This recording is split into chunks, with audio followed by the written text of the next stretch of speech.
Hello everyone, and how's it going? I hope that you're having a great time and a very profitable day with Palantir in the market. If you're searching about Palantir and have decided to click on my video, then chances are you're also wondering about the question that many of us are asking ourselves.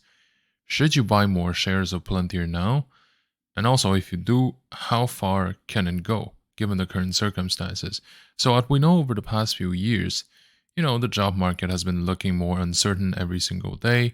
The inflation, on the other hand, has been increasing and increasingly eating away people's saving in places and in countries that used to be deflationary. So, when every source of certainty has been melting away, we must use this opportunity to remember that we need to take a step back and to start working for our own financial independence. And in order to secure this financial future of ours, we have to find the growth opportunities of tomorrow and to seize the ones that can multiply our capital exponentially, increasing the money available for investment later. Essentially, we need to find the golden goose, and for many, Palantir is exactly this. So over the past few years, Palantir became so much more than just another tech stock, getting funding in promises of more market share growth, just like so many others listed on a Nasdaq. It is a major company that plays the role of the canary down the coal mine. It has enough clout and mystery around it to arouse the market's curiosity and the people's tendency to follow the trend. It is a company that people would often view equally as the risk appetite of the market alongside Tesla or Apple. The fact that Palantir may rise and fall with the tidal waves of risk capital is a limited but very useful predictability that can make it a very precious stock to keep around. So in this video, we're going to take a deep dive into Palantir and to see whether it deserves to have a place in your portfolio. Now, before the content continues, I just want to say thank you very much for your stay. Thank you for choosing my video. And I hope that you're going to enjoy your stay and to learn something new from this experience. Remember to like, share, and to subscribe to my channel if you like what you see. And to check out my channel for the playlists about the companies that I follow. So not only do I follow Palantir, I've also been regularly following many other companies like Tesla or SCHD and so on. So I hope that you're gonna enjoy my stuff and see you around. With that being said, let's get started. So over the past few days, Palantir has been trading fairly stably and up.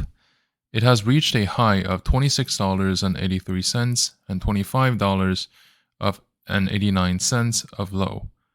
Over the past 5 days, the stock moved upward, increasing by more than around 6%, the previous resistance of $25 becoming the support level. So it seems that the share price is now beyond the critical levels of $20 and now $25 that Palantir had so much difficulty going through over the past 12 to 18 months. It's encouraging to see Palantir going through many critical levels and the fact that climbing upward has yet to completely stop. And in the bigger picture, Palantir is now trading near its 2021 level, which is definitely not that far from its historical peak, given how low its share price went down at one point. The next target is to break through the resistance of maybe $30, and I believe that this is something that's very achievable within the short to medium term. When it comes to options, the important price points for the strike prices are around the $24 and the $26. Options give investors a very useful way to deal with the stock exposure beyond just buying or selling the spot equity.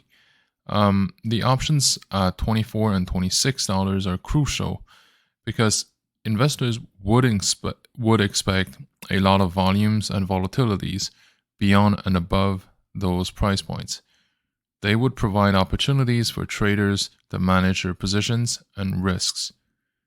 Palantir recently had a trading volume of 60.8 million shares.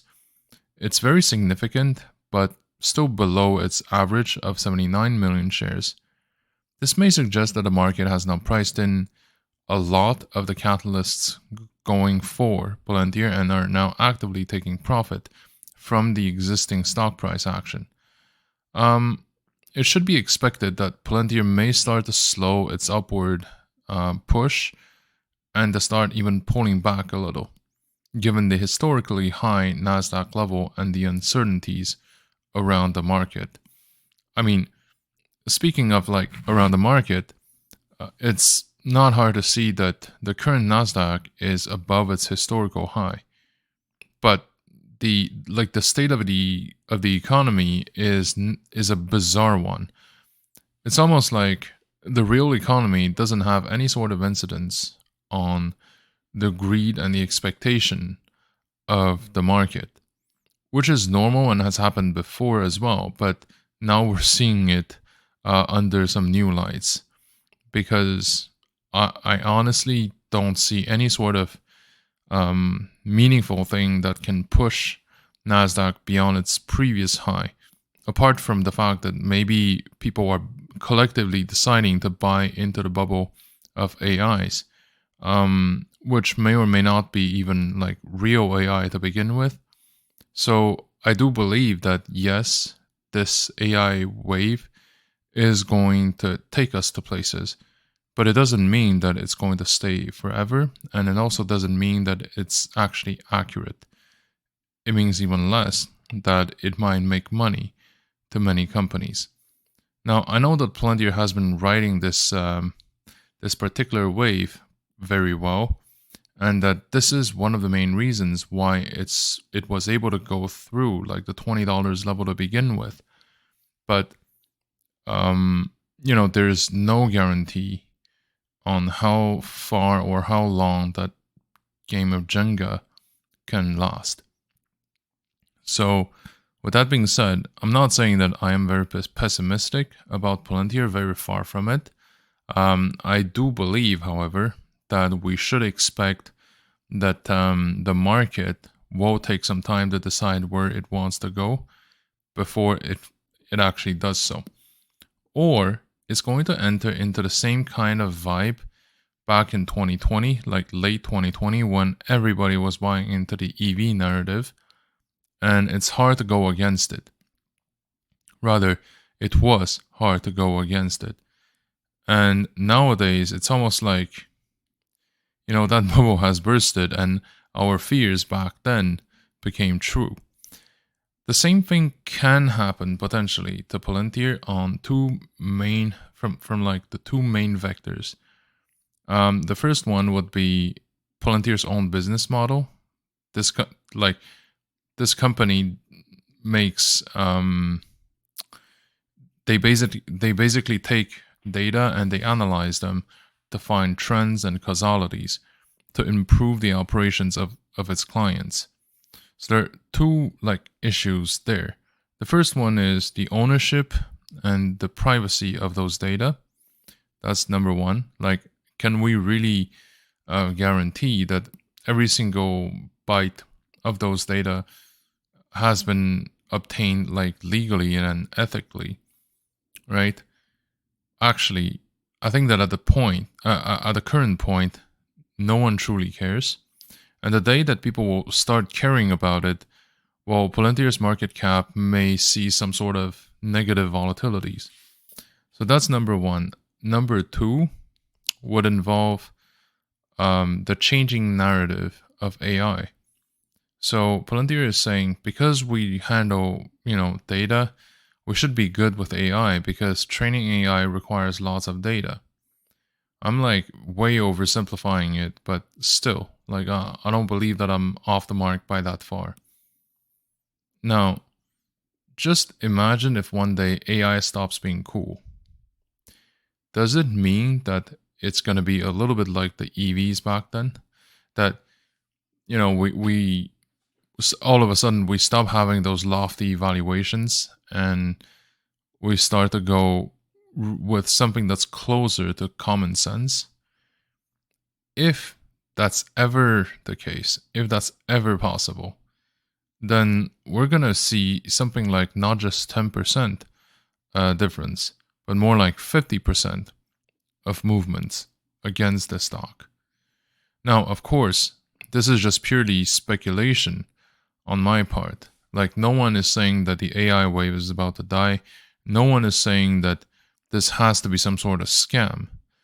But we have to prepare against any and every sort of possibility as far as, trades are concerned.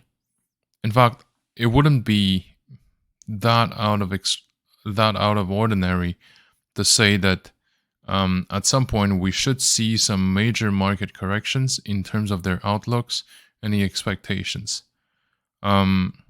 So that can be some potential issues to think about. Now, something else to consider is that, when investors look at Palantir, what do they even see?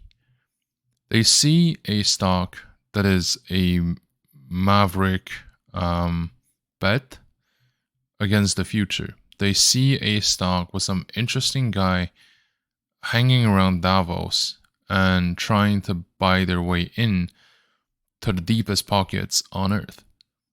They see basically a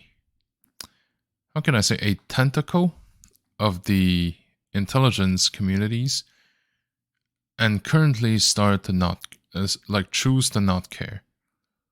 How long can that last is also beyond me. But they currently see like an oddball.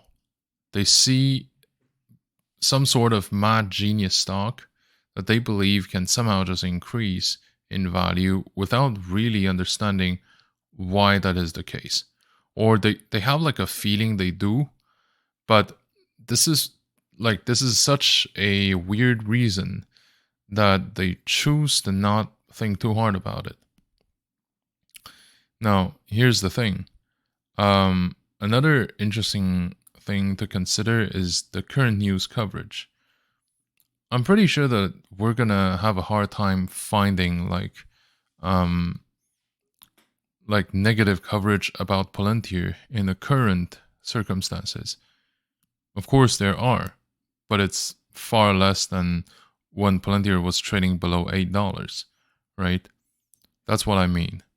So right now, it shouldn't be hard to imagine that even if people have doubts about Palantir, if you want to make content, you don't want to make content that are too skeptical about the future outlooks because your fans, your viewers, won't like it. Viewers like independent, honest, neutral coverage that will not lie to them, but at the same point, something that they like to hear. Meaning, if I truthfully say, or if I convincingly say that Palantir is going to go from here all the way to $500 a share, well, by then, people are going to be happy and are going to keep coming back for more. If I say, well, can Palantir go up to $50, $60 range? Then people are going to be like, oh, that's what I want to hear, and then click. But what if I say Palantir can go to $0? Am I going to have the same kind of views? No, of course not. So this is also some sort of self-fulfilling prophecy. At some point, a lot of people are trained by stuff that are shown to them because that's what we assume they want to watch. Okay? So there's a bit of this dilemma as well. And Palantir is not immune from that tendency. Now, of course, what lies ahead also has some challenges for the shareholders and for the stock in particular. I think that Palantir will have to face the fact that it is highly vulnerable to the state of the world. It is vulnerable to the public mood in terms of, as far as data is concerned. They may have some issues with the way that Palantir handles data. They may have issues with the fact that Palantir works with the defense departments. They may also have similar issues with some platforms that Palantir and other similar companies have been developing. So you can say that this is not just a Palantir phenomenon. It's a phenomenon with all the AI companies, with all like the data analytics companies, those companies have the problem that one day they're popular and then another they're really not, because everything that they've been doing has been the same, however, just viewed differently. Okay, so public mood, public sentiment, the public perception of whether Palantir does a good job, whether they are a positive addition to the community, is a bit of a mystery box, really. And we cannot say with 100% certainty that it's going to hold up in the long run. Nevertheless, like if you ask me now, is Palantir a good stock? I will say that Palantir, regardless of its price action, is always a pretty interesting company to have. It's always a decent pick for your portfolio. The question really is when. So right now, the global markets are facing a complex interplay of factors that have the potential to significantly influence the equities worldwide. In this speculative analysis, I believe that the consequences of the global inflation, surging commodity prices, and decline quantitative easing, as well as the rise of inflation rates or interest rates, plus the geopolitical instabilities, are going to play a significant part. The increasing inflation rate has been putting pressures across the globe, threatening the purchasing power, raising the input costs, and impacting corporate profitability. Companies operating internationally may face challenges in managing rising production costs and also to sustain profit margins. Those dynamics could trigger market volatility as investors adjust their risk-return expectations. The upward trajectory of commodity prices, including energy, metals, agricultural products, have been having far-reaching implications for various sectors of the global equities market. The companies heavily dependent on these commodities may experience squeezed profit margins, potentially affecting stock valuations and investor sentiment. The reduction or the end of QE's quantitative easing measures by the central banks worldwide may have resulted in reduced market liquidity. So this in turn could lead to higher borrowing costs for companies seeking capital, which may also discourage investment activities or will. The elevated market volatility plus the reduced investors' appetite may also continue to occur. Now, the central banks around the world are tackling this delicate situation of balancing the inflation rates with the economic stability and, if possible, growth. Central banks opted for aggressive interest rate hikes to combat inflations. Borrowing costs for companies have been rising, which has also slowed down business activities and also fueling the market's volatility in terms of the equity prices. Now, ongoing geopolitical tensions, including trade disputes, political uncertainties, and social unrests, will inject an additional element of volatility into the global markets. Investors may adopt a cautious approach, shifting towards safer assets, impacting the equities. Additionally, the escalating conflicts may disrupt supply chains, negatively impacting the performance of international companies. Given the interconnectedness of global markets, the aforementioned factors have reverberating effects on the US equities market.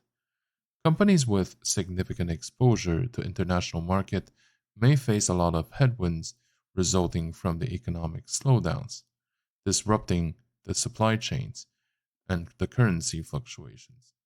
But nevertheless, the US market is known for its resilience, and the diverse sectors may attract investors seeking safe havens. So, really, the current landscape is characterized by global inflation, surging commodity prices, reduced quantitative easing, rising central bank inflation rates, geopolitical instabilities, and also ongoing lack of certainty regarding growth.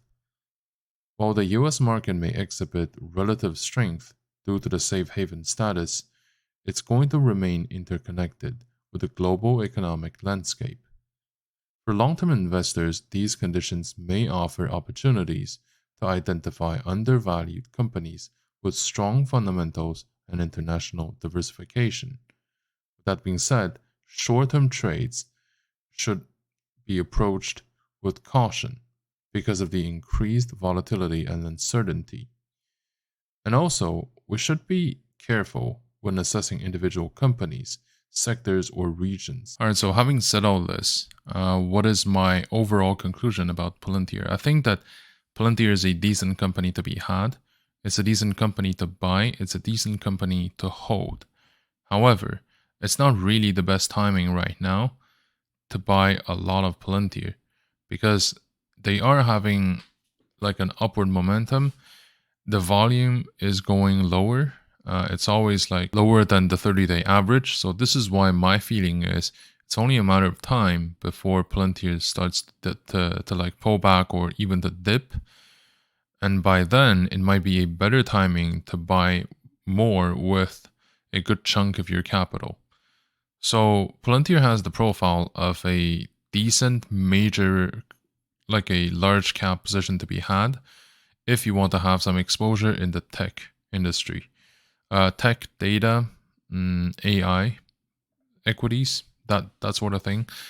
And also if you want to have like a stock that may be influenced heavily by what the interest rates are going to be, which is my case.